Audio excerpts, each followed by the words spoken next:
Assalamualaikum warahmatullahi wabarakatuh. Teman-teman mahasiswa, kita ketemu lagi untuk mata kuliah fotografi ini. Kali ini kita akan membahas hal yang sebetulnya dasar ya, sepele sekali bagi orang yang awam, belum pernah sama sekali berkegiatan atau beraktivitas yang terkait dengan fotografi. Tapi bagi yang sudah sering, ini menjadi sebuah hal yang tampaknya nggak terlalu menjadi perhatian mereka, yaitu terkait bagaimana memegang sebuah kamera. Memegang. Nah, ini ada sebuah kamera DSLR, kamera yang akan sering dipergunakan kalau Anda beraktivitas fotografi yang manual ya, tidak kamera yang sifatnya otomatis. Yang akan kita bahas kali ini adalah terkait bagaimana memegang kamera. Ini soal personal preference ya, jadi masing-masing orang itu mempunyai cara tersendiri, metode tersendiri untuk memegang kamera, dan masing-masing mempunyai alasan kenapa mereka melakukan itu. Yang saya lakukan ini terkait dengan kebiasaan saya. Kebiasaan yang muncul karena beberapa pengalaman dan kasus yang baik itu dialami oleh orang lain maupun yang pernah saya alami sendiri. Dasar dari apa yang kita bicarakan hari ini terkait dua hal. Yang pertama adalah safety, yang pertama adalah bagaimana mempertahankan kualitas gambar dari kegiatan fotografi yang kita lakukan. Pertama-tama soal bagaimana kita mengamankan kamera. Jadi bagi seorang fotografer, kamera itu seperti kalau belum menikah ya, seperti pacar utama. Kalau sudah menikah mungkin sebagai istri yang utama. Kenapa saya bilang begitu? Karena kalau misalnya sedang berboncengan naik motor sama pacar, bawa kamera, mengalami kecelakaan, jatuh, yang dilihat dulu adalah kameranya. Kameranya itu rusak apa tidak, terjadi apa-apa apa tidak, pacarnya nanti dilihat belakangan saja setelah kameranya itu aman. Ya, itu guyon saja ya. Jadi sebetulnya memang kamera itu harus diperlakukan secara hati-hati, karena di dalam ini terdapat unsur-unsur mekanik yang itu roda giginya yang membuat lensa ini misalnya bisa berputar seperti ini ya, itu sangat halus dan terbuat dari plastik, karena itu untuk meringankan beban bobot kamera ya. Sehingga karena terbuat dari bahan yang ringkih gitu ya, kita harus memperlakukannya dengan hati-hati supaya ini kamera ini secara mekanik tidak terganggu dan kamera menjadi awet. Beberapa kasus menunjukkan mahasiswa itu kurang bisa menjaga itu, sehingga kamera itu fungsinya menjadi menurun, tidak seoptimal pada saat diinginkan. Gitu. Pada saat diinginkan ternyata kameranya bermasalah. Pertama, bagaimana mengamankan kamera? Ini ada strap ya, ada tali kameranya. Saya biasanya selalu pada saat mencoba untuk mengambil gambar, itu pengamanannya kalau strap ini tidak kita pergunakan, maka tangan saya selalu melingkar paling tidak di strap itu sekali, seperti ini. Sehingga kalau terjadi apa-apa, kamera itu masih berada di genggaman tangan saya ya, meskipun tidak terlalu aman, tapi ini masih lebih ada penyangganya dibandingkan kalau ternyata saya tidak memanfaatkan strap ini. Orang lain mungkin akan mengkalungkan di sini ya, sehingga mereka kalau pergi kemana-mana membawa kamera itu posisinya seperti ini, mudah untuk melakukan itu. Saya lebih ke yang lebih aman itu saya cantolkan ke sini, dan ini kalau mau lebih aman lagi ke depan. Satu, karena kamera itu tidak boleh bergetar pada saat kita mengambil gambar. Sehingga bagi saya dengan cara seperti ini sudah membantu saya untuk mengurangi getaran. Ya kan? Mengurangi getaran dengan menahan ini dengan cukup kuat. Ini menahan goyang, karena goyang itu akan menurunkan kualitas gambar. Itu yang pertama. Kedua, dengan cara yang saya selempangkan seperti ini, saya mudah mengontrol kamera itu kalau misalnya sedang tidak dalam mengambil gambar tapi dalam posisi standby. Saya standby seperti ini. Kalau jalan agak jauh, saya putar ke belakang seperti ini.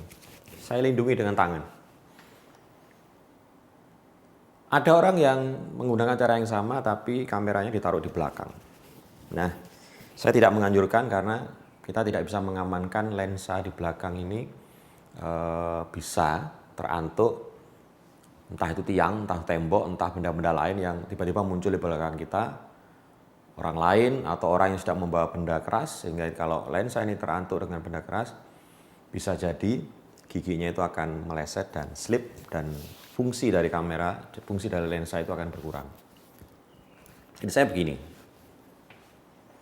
Selesai taruh belakang, ini tidak dikedepankan, tapi ditaruh ke bawah supaya menghindari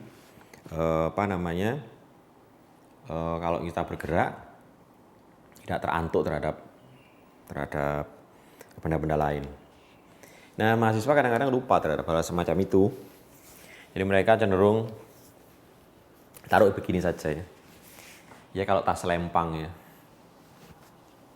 Enak tas selempang, tapi kamera sebaiknya jangan. Kalau Anda terburu-buru biasanya, sebentar tunggu, tiba-tiba dilemparkan begini saja, nggak tahu di belakangnya ada apa gitu ya.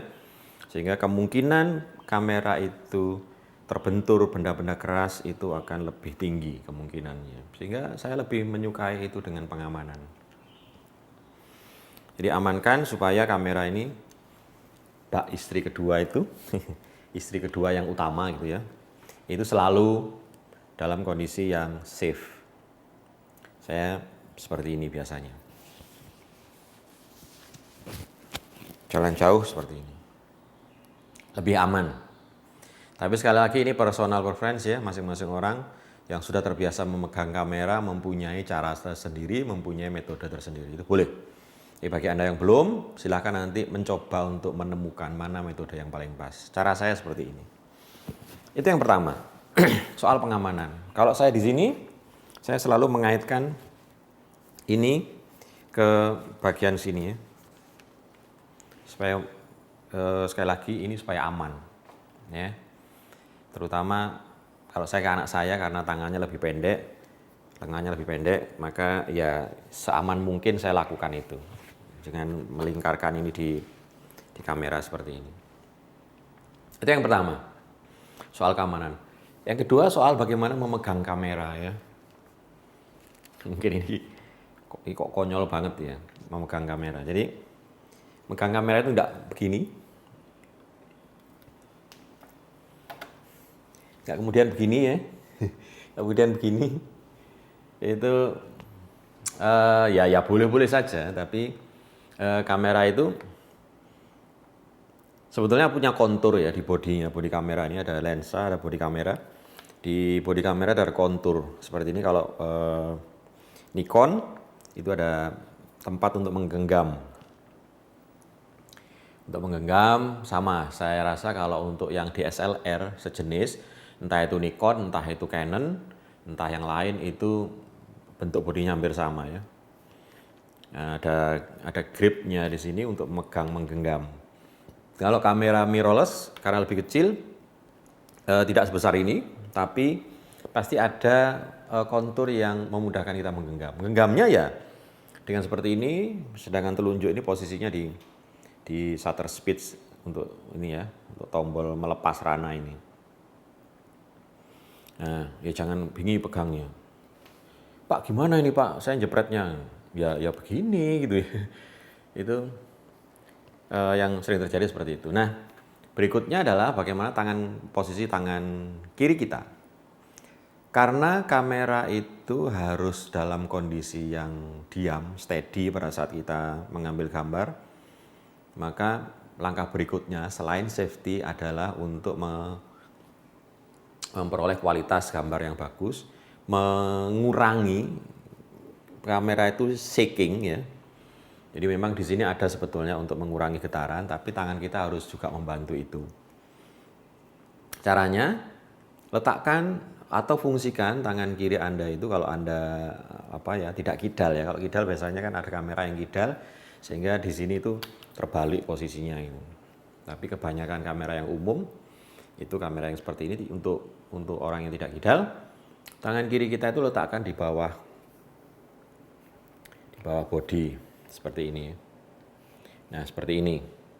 Sedangkan jempol dan telunjuk itu bisa kita pergunakan untuk mengatur zoom, lensa zoom ini, atau untuk mengatur fokus kalau kita menggunakan fokus manual. Kalau kita menggunakan autofokus, ya yang mengatur fokus adalah kamera.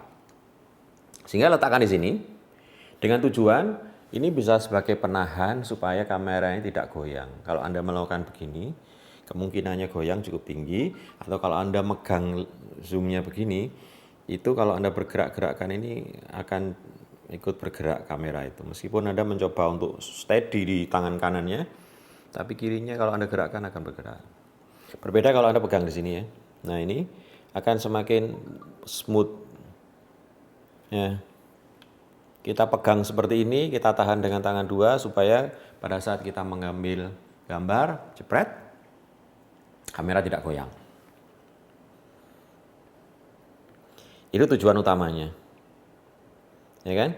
Sehingga saya kadang-kadang tidak seperti ini, maka saya pergunakan kalau seperti ini gitu ya. Ini sudah menguatkan supaya kita tidak terlalu goyang. Dengan posisi yang tertarik begini itu mengurangi kamera untuk menjadi goyang, dan kemudian kita bantu dengan penopang tangan kita di bawah. Seperti itu. Jadi tata cara memegang kamera. Ya sebenarnya tidak perlu terlalu kaku ya, karena kita sudah terbiasa nanti. Yang penting kameranya tidak slip, tidak jatuh. Berikutnya, bagaimana memberlakukan kamera terkait dengan safety lagi. Jangan sampai kita meletakkan kamera di tempat yang bagi saya itu tidak kurang aman lah. Jadi seringkali orang itu lupa setelah selesai foto, kamera itu kemudian diletakkan di lantai gitu ya. Lantai itu kan tempat orang berjalan, ada kemungkinan untuk tertendang, ya kan? Yang pertama itu, sehingga kita taruh di tempat yang memang itu dipakai untuk tempat meletakkan sesuatu, di meja, di lemari, atau di tempat yang lebih aman, sehingga tidak memungkinkan potensi-potensi untuk tersenggol dan seterusnya.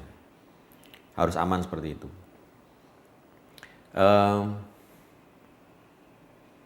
Karena termasuk di pangku ya. Ini kamera DSLR ini antara lensa dan body itu bisa dilepas gitu ya. Seperti ini dilepas. Ini ada tombol untuk membukanya, membuka lensa, kita tekan kemudian lensa bisa kita lepas. Seperti ini, terdiri dari dua part. Pernah suatu ketika mahasiswa itu karena ya mungkin teledor ya, mungkin mereka menganggap ini barang yang ya diperlakukan yang agak sembarangan, sehingga pada saat mereka berupaya untuk membuka lensa ini kemudian dipangku, tidak kontrol, guyon sama temannya, kemudian kakinya yang menopang itu yang semula merapat karena ini ditaruh di tengah-tengah, karena guyon membuka sedikit dan ini jatuh. Pecahlah lensa dalam. Kalau lensa dalam pecah, ya otomatis lensa tidak bisa dipakai. Artinya apa kalau tidak bisa dipakai? Kalau masih bisa diservis. Kalau tidak, ya harus mengganti. Kampus itu tidak dengan mudah bisa mengganti lensa. Sekarang lensanya pecah, besok beli nggak bisa. Karena usulannya itu harus tahun sekali. Itu pun kalau dapat. Sehingga kalau Anda kemudian merusakkan salah satu kamera, maka itu akan membuat kesempatan nanti untuk adik kelas Anda itu tidak memiliki kesempatan untuk menggunakan kamera itu, karena kamera itu lensanya rusak. Nah, itu hal-hal semacam itu yang perlu Anda perhatikan. Dan ya tentu saja kalau ini bukan milik kampus, milik Anda pribadi, Anda tidak ingin peralatan-peralatan yang terkait dengan kamera yang Anda punya itu rusak, dan karena ini harganya juga mahal. Di kampus ini pakai Nikon D7100, bukan yang paling bagus, bukan, karena ini adalah kamera bagi pemula ya, kamera manual bagi pemula. Meskipun harganya juga sudah lumayan ya, tapi ini masih level pemula. Kalau level pro jauh lebih mahal lagi. Bisa jadi satu bodinya saja ini tanpa lensa itu harganya bisa 45 sampai 50 juta misalnya untuk pro ya. Tapi kalau ini separuhnya sudah dapat kamera yang kit termasuk lensanya. Jadi itu bagaimana kita memperlakukan kamera, bagaimana kita memegang kamera supaya kamera ini tetap dalam keadaan yang safety dan dapat kita menghasilkan karya fotografi yang kualitasnya bagus, tidak goyang. Goyang akan membuat gambar itu menjadi blur, kabur, tidak fokus. Ya kabur ya, bukan tidak fokus, ya kabur. Sehingga karena goyang itu tadi. Nah, itu untuk kali ini tentang bagaimana kita memegang kamera. Sampai ketemu di lain kesempatan. Terima kasih.